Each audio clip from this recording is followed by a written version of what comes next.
Collecting Rainbows, LGBTQ Representation in Award-Winning YA Audiobooks, a Review and Collection Guide by Laura Huddleston. This presentation is dedicated to my daughter, Maya, who came out to us 3 years ago. Maya started the first Gay Straight Alliance at her rural high school. Her courage and her concern for other LGBTQ students has inspired me to champion inclusion in collection development and beyond. Librarians use audiobook awards and lists to advise in their collection of YA audiobooks. But do these awards and lists provide enough LGBTQ inclusion? Librarians tasked with collection development for teens have many things to consider when selecting materials for different parts of their collections, and audiobooks are no different.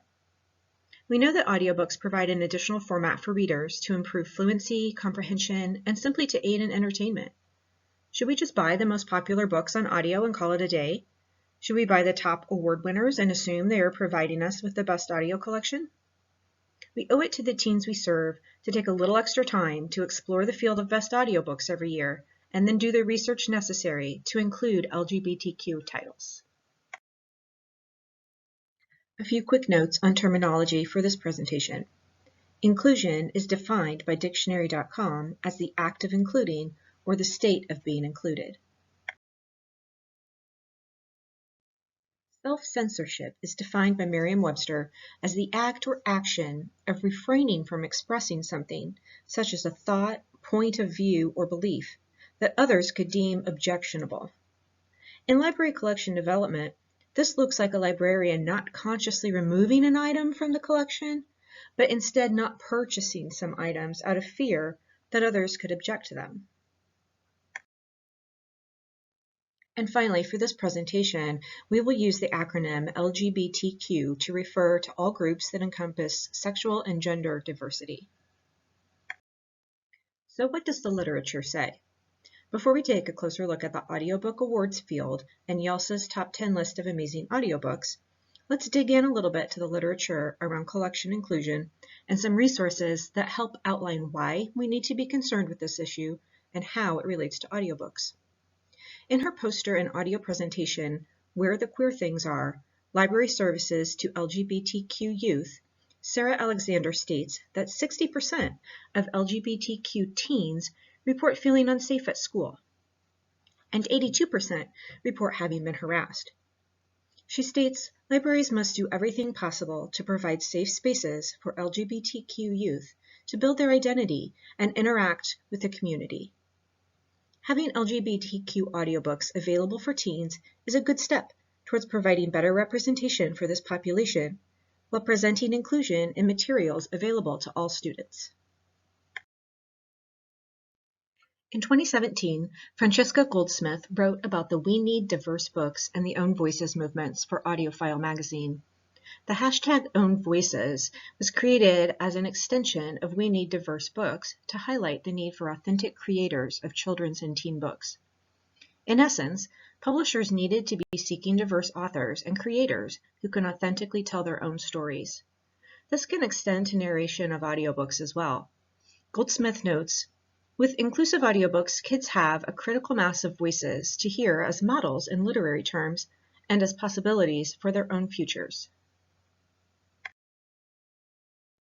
In the article Listen Differently, Stephanie Close and Kelly Fan reviewed diversity in audiobooks for Library Journal in 2015, concluding that librarians must ensure that their audiobook collections reflect the diversity of both their constituents and the global community.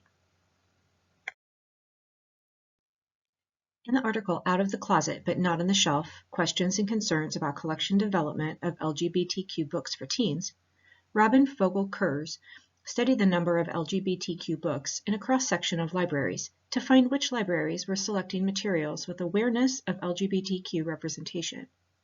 Kurz found that the most likely barriers to collecting LGBTQ materials were financial restraints, internal censorship, and self-censorship. Some librarians simply don't purchase LGBTQ titles for a variety of reasons. Kurz states, the conscious or unconscious decision to refrain from selecting LGBT titles is antithetical to every public librarian's professional obligations to serve the community. These obligations also include setting aside one's personal opinions and selecting materials for everyone in the community. Lastly, a 2017 YALSA published study by Brendler et al. Found that most LGBTQ materials held by a cross-section of 24 libraries from different parts of the country were in print format at 84.5%. Only 6% were in CD audio format, and merely 2% were downloadable audiobooks. Notably, many more downloadable LGBTQ audio titles were available in larger cities than in small towns. These findings highlight the need for libraries, especially those in smaller communities, to pay closer attention to how they select audiobooks for teens. So where do we start with the inclusive selection of audiobooks for teens? It makes sense that librarians would turn to prestigious awards and lists backed by the ALA and the publishing industry to help them curate their audiobook collections. Let's review the top awards and lists available to librarians for YA audiobooks. The Odyssey Award is conferred by the ALA, and their award criteria states, popularity is not the criterion for this award, nor is the award based on the message or content of the book on which it is based. The award is conferred for excellence in narration, oral techniques, audio interpretation, and other techniques used. The Odyssey Award-winning title is chosen from a list of 4 to 5 finalists of both juvenile and young adult literature from the previous year. Those not winning top prize receive honor book awards. And here I will note that for this presentation, we will be considering winners and honors or finalists in both the Odyssey and Audie lists. The Audie Awards are conferred by the Audio Publishers Association. They list their criteria as performance, direction, production, and finally content/overall. Most of this refers to narration, pacing, recording, and musical aspects of the audiobook. Of content, they expound, the underlying content is excellent and appropriate for the audio format. So there is a small factor of content in consideration, but nothing regarding diversity or inclusion. YALSA's Amazing Audiobooks for Young Adults list is determined by a group of bloggers on YALSA's The Hub. Of the process, YALSA notes that the group selects and annotates an annual list of notable audio recordings significant to young adults from those released in the past 2 years. YALSA does provide criteria for the list, most of which consider the production specifics of audiobooks like the Odyssey and Audie do. They also note that the content should appeal to listeners between 12 and 18 years of age, and some content might appeal to parts of that demographic instead of the whole. They also say that content need not be family-friendly. This provides some breathing room for the list in terms of content consideration. Another note about this list is that they choose a few dozen titles, and then from that larger list they confer a top 10 list. For our purposes here, we are going to consider this top 10 list only. So just a few more notes on these awards before we look at them more closely. As Cahill and Ritchie maintain in their article, What Sound Does an Odyssey Make from 2015, audiobook awards are not based on the content or story of the text itself. Cahill and Ritchie studied story content of the Odyssey winners and honors from 2008 through 2013, and they found that a typical Odyssey-designated audiobook would be a fantasy or historical fiction novel about a white male character. This is a really interesting finding, and one that drives home the need to look beyond these awards to round out our audiobook collections. With the emergence of the We Need Diverse Books and Own Voices movements, we have to consider if awards for audiobooks need to be more carefully selected to represent diverse populations. YALSA's Amazing Audiobooks list helps some by adding several titles of merit to help curate a wider pool of well-done audiobooks. When we consider the Odyssey, the Audie, and the YALSA list, however, is this enough? What does the LGBTQ representation look like within these pools, and what else should be considered alongside them when selecting audiobooks for teens? Let's go ahead and take a look at that comparison now.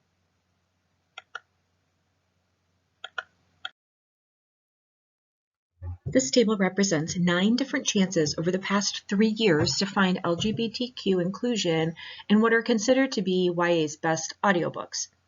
3 of the 9 slots have no representation.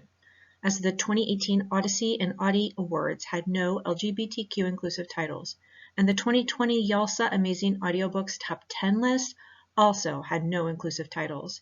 So 1/3 of these opportunities provided for no LGBTQ representation.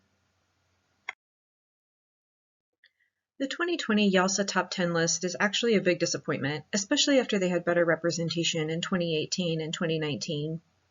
The 2019 Audie Awards had good representation with Far From the Tree, which has one LGBTQ character and storyline, The Lady's Guide to Petticoats and Pirates, and The Poet-X.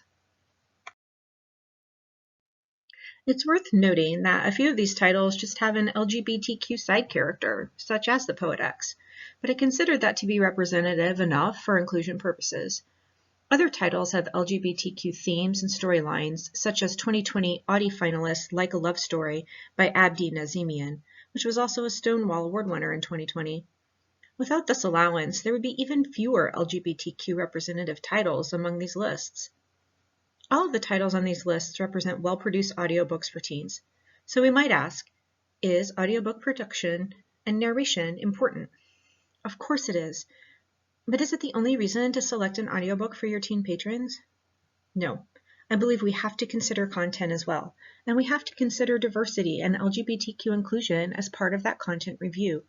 So what sources should we add to these awards and lists that we have already considered? I recommend the following awards and lists to help supplement audiobook selection. Read Proud, Listen Proud from Penguin Random House and Listening Library, the Stonewall Awards, the Lambda Literary Awards, ALA's Rainbow Books List, and Audible's Pride Resources. Here's a little info about each award or list and a quick look at a few titles that I recommend. First, Read Proud, Listen Proud. Hosted by Listening Library, Penguin Young Readers, and Random House Children's Books, this website is dedicated to promoting LGBTQ books and audiobooks for kids and teens. This is a great resource to consult when collecting for a YA audiobook collection. I'm delighted that these publishers took it upon themselves to create this resource that highlights back titles of LGBTQ books and audiobooks. My only caveat when recommending this to others would be that since this is a publisher-sponsored website, they are, of course, recommending their own titles. Just something to keep in mind. A few of the backlist titles recommended include the classic Annie on My Mind by Nancy Garden and Someday This Pain Will Be Useful to You by Peter Cameron. The Stonewall Book Awards are ALA-sponsored awards given to LGBTQ books in various categories. The children's and young adult category is combined, so the YA titles each year are limited in number. Just 3 in 2020, including the winner, The Black Flamingo by Dean Atta, and honor books Pet by Akwaeke Emize and Like a Love Story by Abdi Nazemian, which did win an Audie Award, our first crossover book to win an LGBTQ award and an audiobook award. The Lambda Literary Awards for 2020 will be announced in June for Pride Month, but they just announced the 2020 finalists this month. Like the Stonewall Awards, the children's and YA category is combined.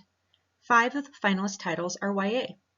All the Things We Do in the Dark by Sandra Mitchell, The Grief Keeper by Alexandra Viasante, The Meaning of Birds by J. Robin Brown, Pet by Akwaeke Emize, and Wilder Girls by Rory Power.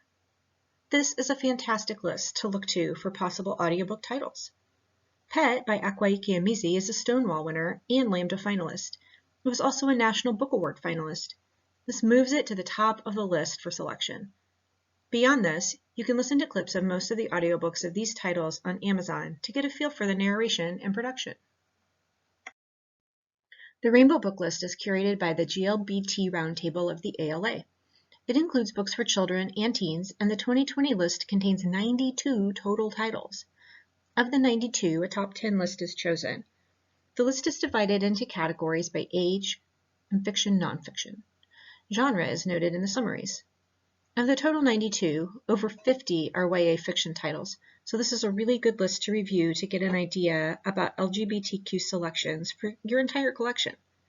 For audiobook selection, I would look at the YA titles noted as top 10, which include We Set the Dark on Fire by Taylor K. Mejia, The Music of What Happens by Bill Konigsberg, The Love and Lies of Roxana Ali by Sabina Khan, and again Pet by Akwaeke Amize. Considering at least these titles would be a good step towards more LGBTQ inclusion in your YA audiobook collection. I'll admit, I sometimes think of Audible as competing with libraries, but I recently signed up for a free trial and I discovered that they actually have an extensive collection of LGBTQ audiobooks that are curated into lists and genres. As part of their Spectrum of Voices campaign, Audible has LGBTQIA+ authors as one of their diversity categories. Within this collection, they have a Pride for All Ages category that includes YA audiobooks. This, honestly, may be the best resource that I have found for learning about LGBTQ audiobooks. It includes backlist classics like Luna by Julianne Peters, as well as nonfiction such as Stonewall Breaking Out in the Fight for Gay Rights by Ann Bossum. If you are truly interested in curating an LGBTQ audiobook collection for any age, checking out the Audible resources is a must. I hope I have shown that audiobook collecting with LGBTQ inclusion in mind is important and isn't so difficult once we know what resources to consult. So, why is it that more libraries aren't following through with this type of collection focus? It's not a secret that censorship is alive and well, and unfortunately, LGBTQ themes make a book more likely to be challenged in libraries and schools. More than half of the top 11 challenge books of 2018 were challenged for LGBTQ themes. For all materials, print, audio, and video, we need to be sure that our collection development policies cover the library's rights, patrons' rights, and provide a procedure for challenges should they arise. So, have a policy and be ready to use it. As Kurz notes, everyone within the library and the community should know the steps involved in making a challenge and the process for its review. Challenge forms should ask the filer if he or she has read the material under consideration. Next, be aware of self-censoring or choosing not to collect an item because you are afraid it could be challenged.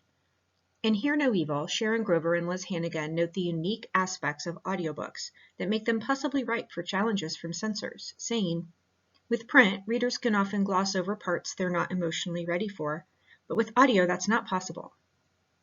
Grover and Hannigan argue that this is not a reason to remove or censor audiobooks and remind us that banning books makes them all the more likely to be read.